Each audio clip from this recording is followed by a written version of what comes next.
My son's cruel words cut through me like shards of glass. It's your fault they're calling me stinky at school. Why are you even a janitor? You stink. Stay away from me. His verbal attacks began as he neared middle school. Perhaps he was bullied because of my job. I'm Kathy Anderson, 34 years old then, and my son was just 12. My husband had passed away when our son started elementary school, leaving me to support us by taking up work at a cleaning company. Initially, my son was kind and often helped me out, but things changed in elementary school when he started facing mockery over my profession. By middle school, he began associating with unpopular kids, even getting into trouble for being out late at night. I was frequently called to the school due to his misbehavior. Being a single mother was far tougher than I had anticipated. However, by his third year in middle school, his behavior suddenly improved, and he began focusing on his studies. It seemed he had a wake-up call after seeing his friends get caught by the police for shoplifting. I don't want to live like you, scraping the bottom of the barrel. I'm going to study hard, graduate from a top university, and live an elite life with a prestigious job, he declared. Though conflicted by his words, I felt a glimmer of relief that he was finally showing ambition. My focus was on supporting his studies, and seeing him accepted into a good high school brought me great joy. He was admitted to the high school he had dreamed of. I was truly thrilled. It was a private school, and the fees were steep, but I managed, picking up extra shifts and tightening our budget. Hey, what's with this sad excuse for a meal? I need more nutritious food, you know? Get me better meat. I'm sorry, I'm doing my best, but tuition is all I can manage right now. Then work harder. You're serving me this cheap food. Are you even my parent? A parent's job is to support their child. His verbal attacks intensified in high school, perhaps fueled by the affluent backgrounds of many of his classmates. It seemed he was struggling with his own circumstances. To shield him from any shame, I cut back on my own expenses, foregoing anything for myself and funneling everything I had into supporting him. Despite his current behavior, I held on to hope that he would mature with time, recalling his kindness in elementary school. I plan to study abroad in college. I want to go for about a year, so I'll need around $30,000 to $40,000. That much. You're not going to tell me you can't afford it, right? A parent's duty is to fulfill their child's wishes. Don't use poverty as an excuse. I understand, but if you go to university, there will be more tuition to consider. How could I possibly afford the cost of studying abroad? Even now, my life was already stretched thin. So, I requested the cleaning company to switch me to an early morning shift and took up a job at a 24-hour supermarket late into the night. My schedule was packed. I worked at the cleaning company from 7 a.m. to 3 p.m., then hurried home to prepare dinner, manage household chores, and headed to the supermarket from 5 p.m. to midnight. On days when the cleaning company was closed, I picked up extra shifts at the supermarket, working without a break. It was all so that my son could attend the prestigious private university he dreamed of. With only a high school diploma, I found immense joy in seeing my son go to university. By his second year, he ventured abroad for his studies. The university fees were hefty, and despite saving diligently, I had to take out a loan to cover the expenses of his study abroad. Living abroad was expensive, and I often received requests for money from my son. Despite the mounting debt, I couldn't bear to see him struggle in a foreign land, so I continued sending him financial support. After a year, he successfully completed his studies abroad, albeit delaying his college graduation by a year. My son returned home and promptly began asking for spending money again. Hey, Derek, you're in college now. Couldn't you find a part-time job? You expect your child to work and miss out on having fun? Unbelievable. I don't mean it that way, but could you try earning some of your own spending money? I'm focused on my studies. That's a student's responsibility. If I took on a part-time job, it would affect my job search after graduation. Do you want to jeopardize your child's future? As a parent, I can't understand those with limited education. I'm sorry, my son remained unchanged, but I felt relieved knowing he had safely graduated college. Landing a job at a well-regarded company lifted a weight off my shoulders. Once he began working, he stopped asking for spending money, which eased our lives. However, debts from his college and study abroad lingered, so I continued working tirelessly. After 4 years of his employment, I was nearing the end of paying off the debts. Although my son never contributed financially to the household, I managed. I once suggested he chip in a little since he lives here now, but he retorted, You expect your child to give you money. Being a working adult means fulfilling social obligations, and it costs. You, a cleaner, and I, working at a prestigious company, are not the same. I never brought it up again. It's exhausting to argue like this every time I speak up. Maybe by then, I had grown accustomed to this life and didn't find working day and night too difficult. But unknowingly, perhaps my body was silently pleading for a break. I likely pretended not to notice. Then one day while cleaning a particular building, I spotted my son stepping out of an elevator. Derek. Upon seeing me, my son scowled deeply. Huh? Who are you? Excuse me. I don't know any old woman like you. Stop talking to me so casually, Derek. It's annoying. Being yelled at like that by my son was a huge shock. He didn't even look at me properly and quickly left. That night, after finishing my late shift and returning home, I found my son, who should have been asleep, drinking beer in the kitchen. As soon as he saw me, he began shouting as if he had been waiting for me.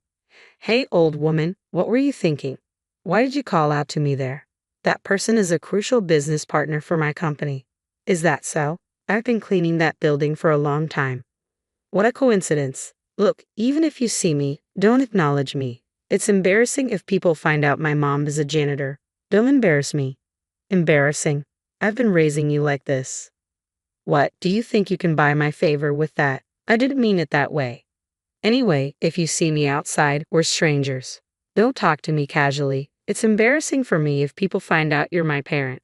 It was quite a shock. I had been working tirelessly day and night for my son's sake, never expecting him to say something like this. I had hoped he would change someday, but now it seemed that day might never come. As I worked with these thoughts, I began to feel faint. When I regained consciousness, I was in a hospital bed.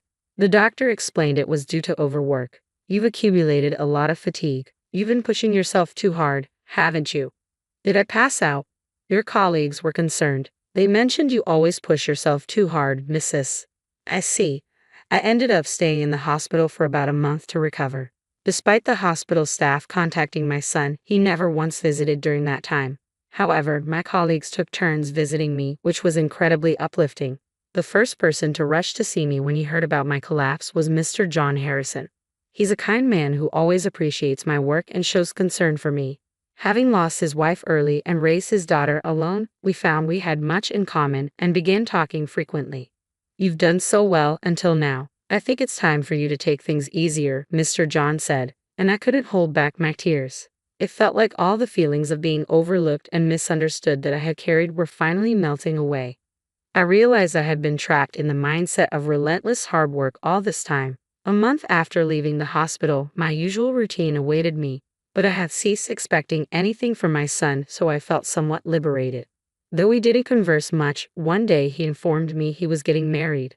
His partner was the daughter of a senior executive at the company he dealt with. That's wonderful. Well, it's only natural for someone like me. After all, I graduated from a prestigious university, studied abroad, and now work at a top-tier company. I wanted to retort, who do you think paid for all that? But I held my tongue. There was no point in arguing. It wouldn't change my son. It was futile. But you don't need to come to the wedding. Huh?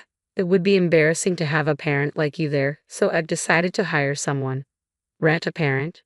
Yes, you can even rent a family these days. If I have someone who looks wealthier than you attend as my mother, it'll reflect better on me.